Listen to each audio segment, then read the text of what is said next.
The morning mist clung to the towering purple-leaf trees of New Horizons' dense forests as Sarah Chen made her daily rounds. 3 years of self-imposed exile on this colony world had honed her already sharp survival skills to near perfection.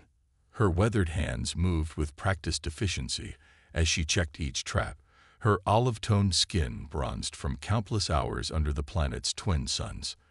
The colony itself lay 50 kilometers to the south, its inhabitants content to stay within their climate-controlled domes and artificial environments. But Sarah had chosen a different path after her discharge from the Colonial Defense Force. She built her own sanctuary in the wilderness, learning to live in harmony with this alien world rather than trying to bend it to human will.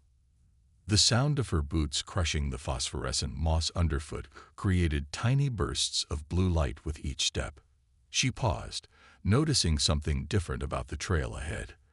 The pattern of disturbed vegetation suggested something large had passed through recently, something that moved unlike any of the local wildlife she documented over the years. As she approached her most sophisticated trap, a humane snare designed to capture larger prey without harm, Sarah heard an unfamiliar sound. It wasn't the typical cry of any creature she knew, but rather a series of melodic tones that almost seemed linguistic. Keeping low and moving silent as shadow, Sarah edged closer.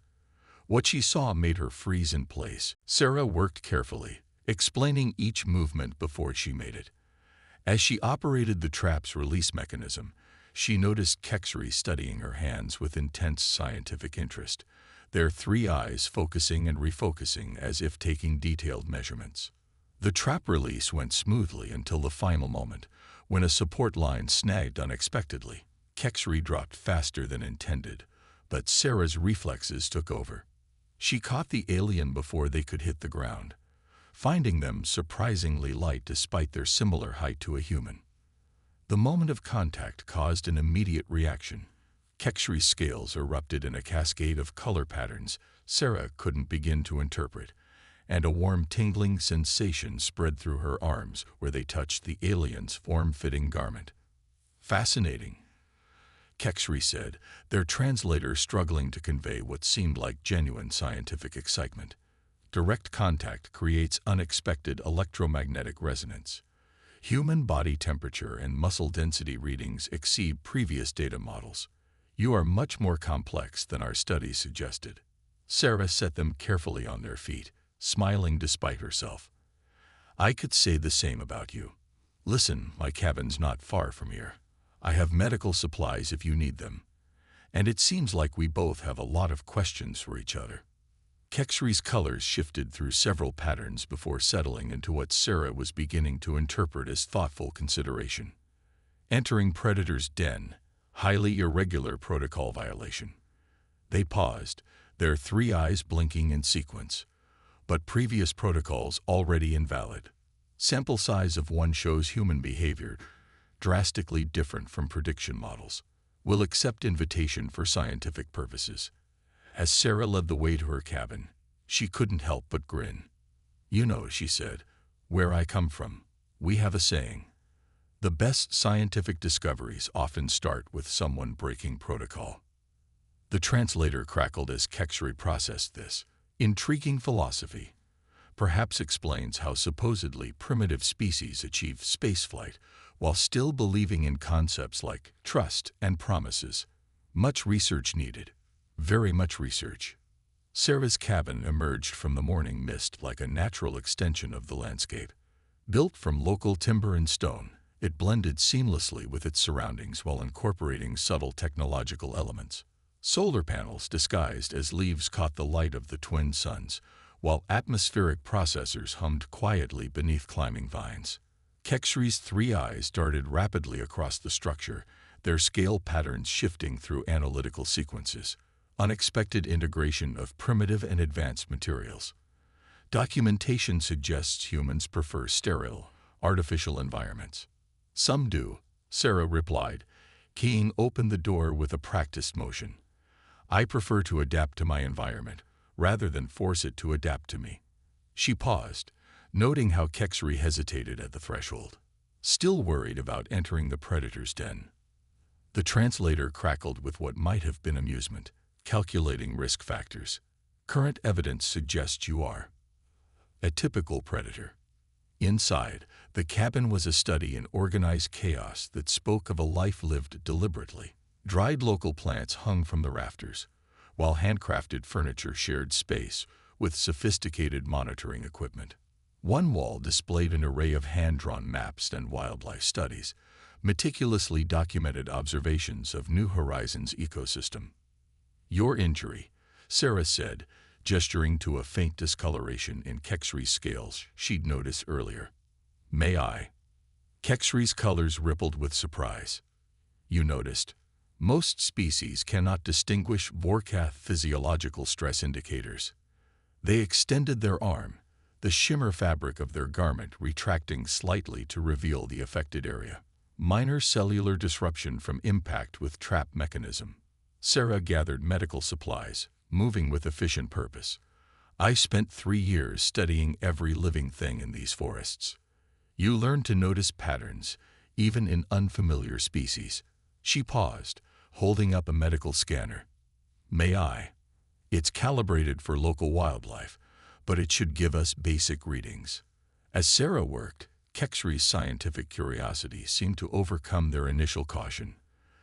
Their 3 eyes focused intensely on her hands, their own long fingers occasionally reaching out to touch the equipment or gesture at readings.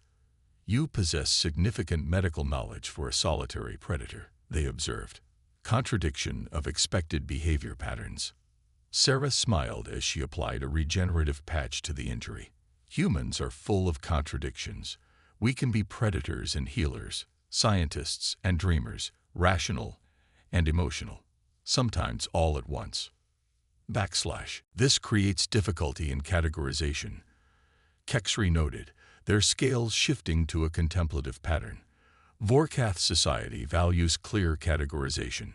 Each individual fulfills designated function." "I am scientist." "You are." They paused, their translation device struggling. "Multiple categories simultaneously." "That's humanity for you," Sarah replied, finishing the treatment. "We're complicated. Maybe that's why your people found us so hard to understand from a distance." Their conversation was interrupted by a subtle vibration from Kexri's garment. Their scales flashed in what Sarah was beginning to recognize as alarm. Search protocols activated. Vorkath research vessel detecting unauthorized xenobiological research signatures. "Your people are looking for you." Affirmative. Standard protocol when researcher exceeds designated observation parameters. Kexri's colors shifted rapidly. "They will detect human presence." Current doctrine classifies humans as dangerous primitives requiring containment. Sarah moved to her monitoring equipment, fingers flying across displays. "How long?" "Estimated 2 planetary rotations before search patterns reach this location." Kexri hesitated, their scales cycling through complex patterns. "You should surrender me. Maintain isolation. Protect yourself." Sarah turned back to them, her expression determined.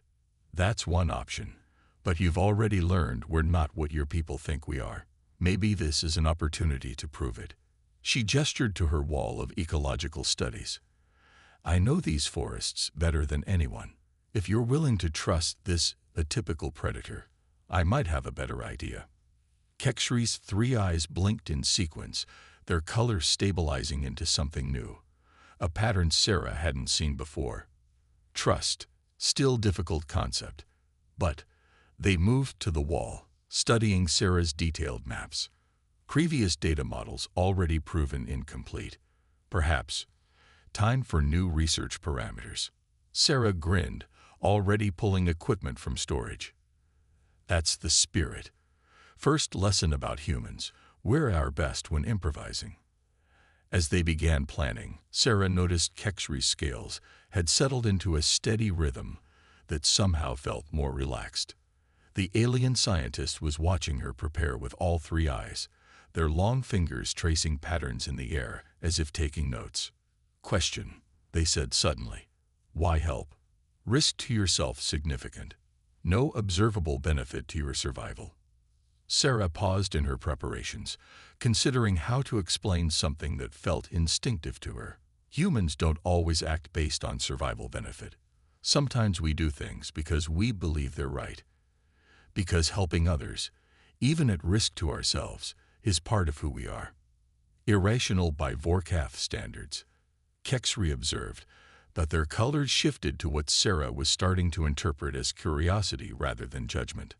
Maybe, but irrationality has gotten humanity pretty far. Sarah shouldered her pack, double-checking her supplies. Sometimes the most rational choice is knowing when to trust your instincts instead of your logic. Kexri made a sound that the translator didn't attempt to interpret, but their scales flickered in what might have been amusement. Beginning to understand why Vorkath preliminary studies found humans so difficult to categorize. You are persistently paradoxical species. I'll take that as a compliment, Sarah replied, heading for the door. Now let me show you how this persistently paradoxical species handles a challenge. First stop, the thermal caves. Their mineral content should help mask your biological signature. As they stepped back into the forest, Kexri's translator crackled one more time. Fascinating. When this is concluded, may need to completely restructure Vorkath understanding of human species, assuming we survive. That's another thing about humans, Sarah said, leading them into the underbrush with practiced ease. We're surprisingly good at beating the odds, especially when we're helping a friend. The word friend caused such a complex cascade of colors across Kexri's scales that their translation device completely gave up trying to interpret it. The twin suns had barely reached their apex when the first Vorkath search drone hummed overhead, its sensor arrays painting the forest canopy with invisible scanning beams. Sarah and Kexri crouched beneath a massive fallen tree, its decomposing trunk crawling with bioluminescent fungi that helped mask their heat signatures. Third sweep pattern initiated, Kexri whispered, their scales dimmed to match the darkness beneath the log. Search protocols exceeding standard parameters.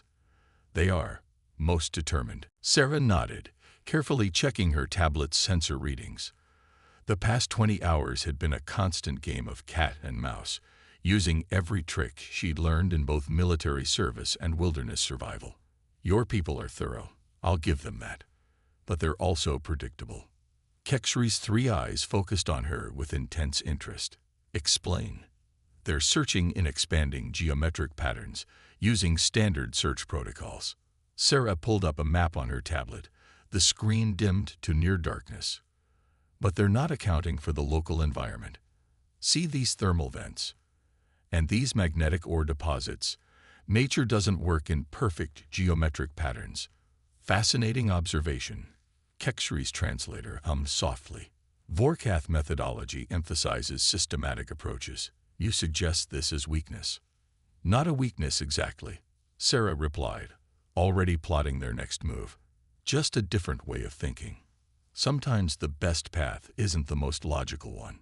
She pointed to a seemingly random route on her map. Like this, it looks chaotic, but it follows natural features that will help mask our trail.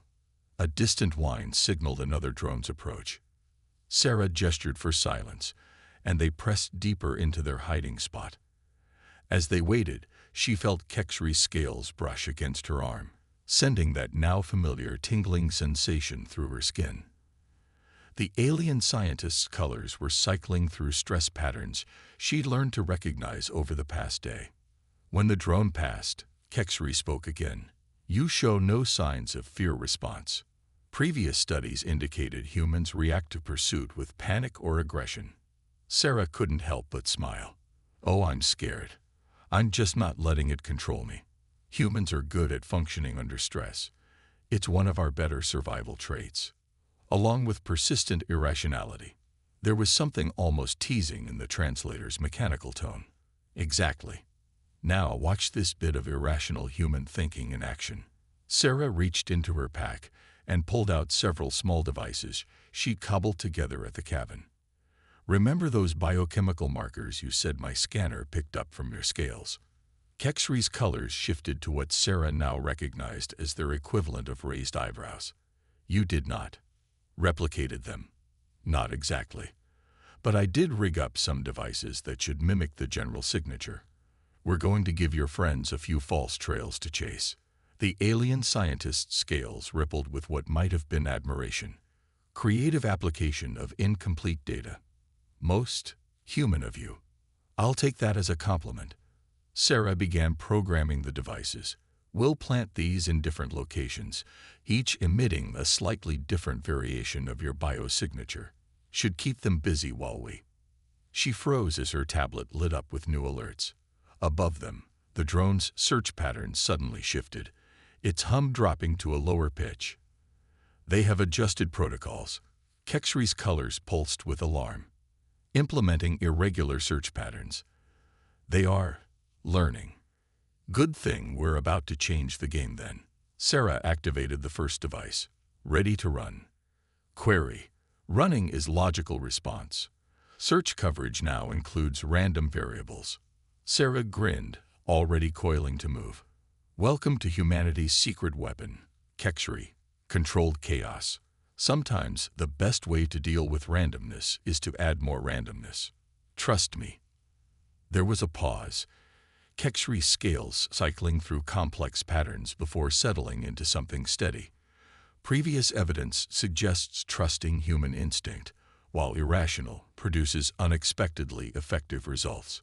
Close enough. Sarah launched the first device, watching it arc through the forest on its programmed path. Almost immediately, 2 drones broke off to follow it. Now we show your people why trying to predict human behavior is like trying to predict weather. You can get the general idea, but the details will always surprise you. What followed was a masterclass in human adaptability meeting alien precision. Sarah's knowledge of the landscape combined with Kexri's understanding of Vorkaf technology created a symphony of controlled chaos. They planted false trails, used natural phenomena to mask their movements, and at one point even reprogrammed a damaged drone to broadcast conflicting data. As they crouched in a shallow cave, watching search patterns dissolve into confusion on Sarah's tablet, Kexri made an observation. Your species approaches problems like viral evolution, constantly adapting, incorporating new elements, refusing to follow expected patterns. It is most disconcerting, but effective, Sarah pointed out, checking their supplies. Indeed, beginning to understand why preliminary studies of humanity proved so problematic. You are resistant to categorical analysis. Their conversation was interrupted by a new alert. Different from the drone signatures they'd been tracking, Kexri's scales flashed in recognition. Vorkaf ground teams deployed. They announced, their translator struggling to convey urgency. They have abandoned standard protocols entirely. Sarah's expression turned serious. Well, that's flattering. We've frustrated them enough to make them think outside their box. She studied the new data, mind racing through options. Time for Phase 2 then. There was Phase 2. Previous discussions did not include multiple phases. That's because I just thought of it. Sarah began rapidly repacking her gear. Remember what I said about humans being good at improvising? Time for a practical demonstration. Kexri's scales flickered with what might have been exasperation, but they moved to help pack. Your species' ability to generate complex strategies spontaneously is simultaneously impressive and deeply concerning. That's us, walking contradictions. Sarah shouldered her pack, already plotting their next move. Now let me show you something else humans are good at. Turning the hunters into the hunted. Without actually hurting anyone, of course. Of course, Kexri replied, their color shifting to something that might have been anticipation. Because you are civilized predator. Exactly.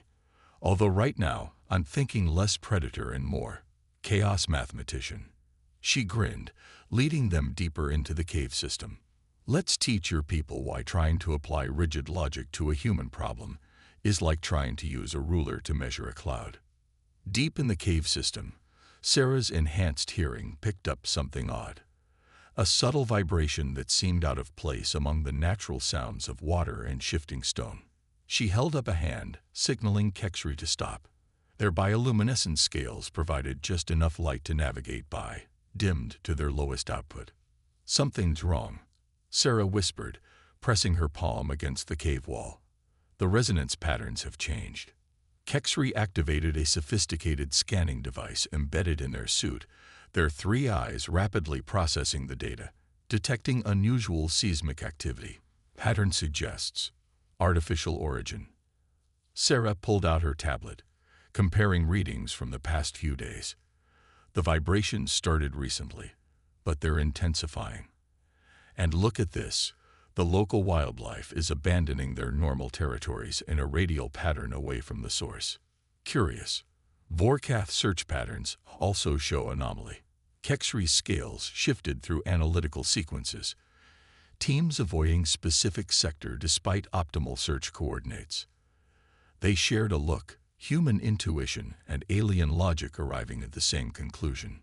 Something was driving both native life forms and advanced search teams away from a particular area of the forest. "We need to get closer," Sarah decided, already adjusting their route. "Whatever this is, it's affecting the entire ecosystem." Query. "Approaching unknown threat while evading capture is logical course."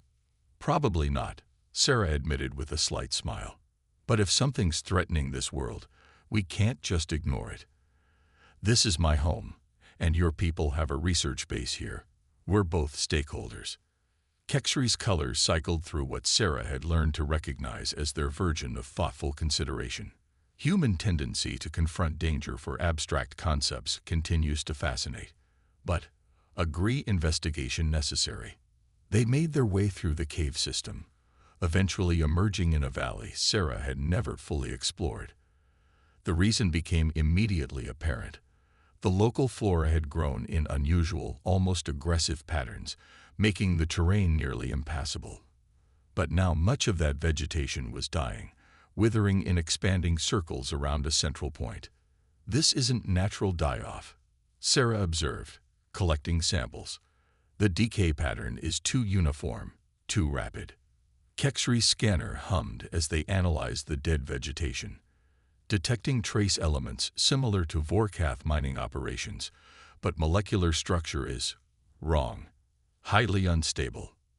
A distant rumble shook the ground, and Sarah's tablet lit up with new alerts. Energy spike from the center of the die-off zone. "Whatever's causing this, it's getting stronger." They pressed forward, using Sarah's wilderness expertise and Kexri's technology to navigate the increasingly treacherous terrain. As they got closer to the source, they discovered more disturbing signs. Mutated flora with metallic components, small creatures behaving erratically, and an ever-stronger vibration that made their teeth ache. "Theory forming," Kexri announced, their scales pulsing with scientific excitement despite the danger. "Possible interaction between abandoned human mining equipment and trace elements from early Vorkath surveys, creating self-replicating molecular cascade." Sarah frowned, putting the pieces together. "You mean both our species accidentally contributed to this? Some kind of technological cross-contamination?" Affirmative. "Human industrial processes meeting Vorkath energy systems, uncontrolled reaction accelerating, will reach critical threshold in approximately 48 hours. And then, total ecosystem collapse within 5-kilometer radius, expanding outward exponentially." Kexri's colors shifted to what Sarah now recognized as their equivalent of grim determination. "Will eventually threaten both human colony and Vorkath research base." Sarah was already pulling up her detailed maps of the area. "We need to stop it. But your people are still hunting us, and I don't have the technical knowledge to understand your technology's contribution to this mess. And I lack sufficient understanding of human industrial processes," Kexri added. "Most problematic." They were interrupted by the distinctive hum of Vorkath search drones, now much closer than comfort allowed. Sarah made a quick decision, human instinct cutting through logical paralysis. "Time to change the game," she announced, standing up. "Your people think humans are dangerous primitives. Let's show them what happens when primitives and advanced species work together." Proposing direct contact with search teams, Kexri's scales flickered with alarm. High probability of hostile response. Probably, Sarah agreed, already gathering samples and data. But humans have a saying. Sometimes the best way to win a fight is to find a bigger problem you have to solve together. Kexri's translator crackled with what might have been amusement. Your species continues to demonstrate paradoxical wisdom, suggesting we unite previously opposed forces by presenting greater threat. Exactly. Nothing brings people together like a common enemy. Sarah grinned. Besides, this is partially both our faults. Seems only fair we fix it together. Most irregular solution, Kexri observed, but their colors had shifted to something more confident. But previous experience suggests human irregular solutions possess unexpected effectiveness. Sarah began preparing a signal beacon, one that would definitely attract the search team's attention. Ready to help me demonstrate why humanity's primitive approach to problems sometimes works better than pure logic. Ready to expand Vorkath understanding of human potential, Kexri replied, their scales displaying a pattern Sarah hadn't seen before, something that seemed to combine excitement, trust, and scientific curiosity. As Sarah activated the beacon, she reflected that this was what humanity did best, finding unexpected solutions, building bridges across seemingly impossible gaps, and turning potential enemies into allies through shared purpose. Now they just had to convince a group of highly advanced aliens that working with a primitive species was their best option for survival. Just another day of being human, she muttered, watching the first search drones change course toward their position, making the impossible possible through sheer stubborn creativity. The Vorkath search team emerged from the forest like wraiths, their advanced stealth suits making them nearly invisible until they chose to be seen. 6 of them surrounded Sarah and Kexri, their scanning devices humming with barely contained energy. Sarah kept her hands visible, and her stance relaxed, though every military instinct screamed at her to find cover. The leaders stepped forward, their scales shifting through authoritative patterns that made Kexri's colors pulse in response. The resulting conversation in their native language was too complex for Sarah to follow, but the tension in the air was universal. Finally, Kexri's translator activated. They are skeptical of threat assessment. Require proof. Show them, Sarah said, pulling up the environmental data on her tablet. Sometimes seeing is believing. The next few minutes were a crash course in cross-species communication as they presented their evidence. Sarah's detailed environmental observations combined with Kexri's advanced analysis painted a picture that even the most skeptical Vorkath couldn't ignore. The leaders' scales shifted through patterns of increasing concern as they processed the implications. Fascinating, the leader's translator finally crackled. Human environmental monitoring, surprisingly sophisticated for primitive technology. Sarah bit back a smile. We primitives have our moments. Question is, are we going to work together on this, or waste time debating whose technology is better, while both our homes are threatened? The leader's 3 eyes focused on her with intense scrutiny. You suggest cooperation. Despite pursuit, where I come from, we have a saying, yesterday's enemy can be today's ally when facing a common threat. Sarah pointed to her maps. We understand this environment. You have the advanced technology. Together, we might have a chance. A complex series of color patterns rippled through the gathered Vorkath. Sarah noticed how Kexri's own colors seemed to be advocating, showing patterns she'd come to associate with scientific excitement and discovery. Your species continues to defy categorization, the leader finally said. Perhaps. Preliminary assessments were incomplete.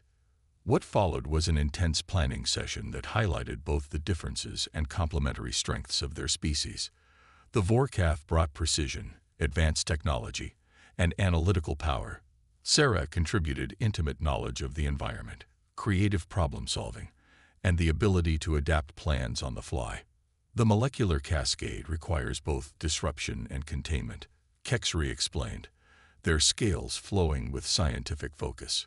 Vorkath energy fields can contain, but disruption needs a more hands-on approach, Sarah finished, studying the holographic models their combined data had created.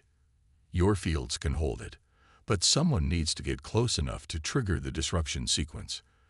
Through unstable terrain, shifting conditions that defy precise calculation, the leader noted, human adaptability might prove useful. Sarah grinned. Now you're getting it. We'll be your chaos factor. The plan they developed was a perfect fusion of human and Vorkath approaches. The aliens would establish a containment perimeter using their advanced energy fields, while Sarah would lead a small team to the heart of the contaminated zone. They would carry a device that combined Vorkath technology with human industrial components, a hybrid solution for a hybrid problem. As they prepared for the mission, the leader approached Sarah. Query: why risk self for environment not native to your species? Sarah checked her equipment while considering the question.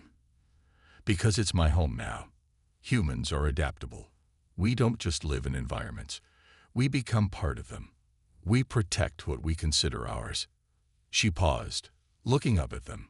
And sometimes, protecting something means knowing when to work with others instead of staying isolated. The leader's scales shifted through thoughtful patterns.